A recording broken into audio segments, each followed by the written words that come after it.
The man wiped the ice skate blade clean and opened his mouth wide, discovering a painful cavity. With no doctor around, he made a bold decision. He pressed the blade against the bad tooth, held it steady, picked up a rock, and slammed it down hard. The searing pain knocked him out cold. When he came to, he tore open the packages, hoping to find something useful. The first box held a stack of videotapes. The second contained a volleyball. The third had a pair of ice skates that could be used to crack open coconuts. Then he found a women's dress, tore off the hem, and fashioned it into a fishing net. But when he reached for the last package, he hesitated. Instead of opening it, he set it aside, keeping it as his reason to stay alive. Later, he caught a small fish with his makeshift net, but the fishy smell was so strong he couldn't choke it down. He tried rubbing sticks together to make fire, but accidentally cut his hand. In a fit of rage, he smashed everything around him. Once he'd calmed down, he noticed the bloody handprint on the volleyball. He drew a face on it and named it Wilson. Keeping Wilson nearby, he kept trying to start a fire. Maybe it was loneliness, but he started talking to Wilson as he worked. Finally, the wood began to smoke. He leaned down and blew hard. The flame caught. That night, he built a bonfire on the beach, roasted a delicious crab, and gained a new companion. 8 years flew by, and the man had adapted to island life. He could cast his line and catch fish with ease,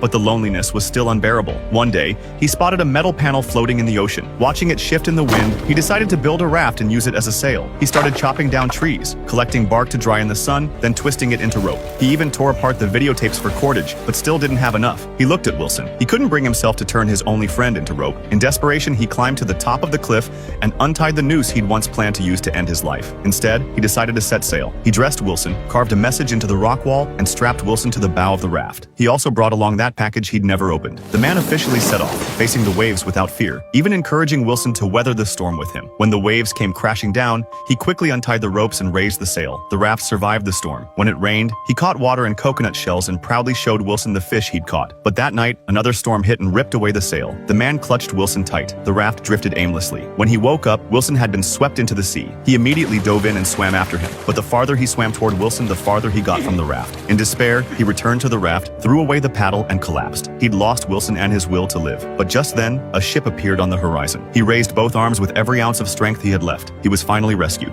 A month later, Chuck returned home. But after 8 years away, the girlfriend he'd thought about day and night had gotten married. At the welcome back party his company threw for him, he found the spread of seafood completely tasteless. Back in civilization, staring at his girlfriend's photo in his pocket watch, he fell deep into thought. Eventually, Chuck bought another volleyball of the same brand, took the package that had stayed with him for 8 years at sea, and went to the address on the label. He left a thank you note and slowly walked away. What he didn't know was that inside was a waterproof, solar-powered satellite phone with auto-charging capabilities. Fate had actually placed his rescue right beside him all along. Maybe that's just how life works. There will always be regrets. Follow me for daily movie updates delivered on time.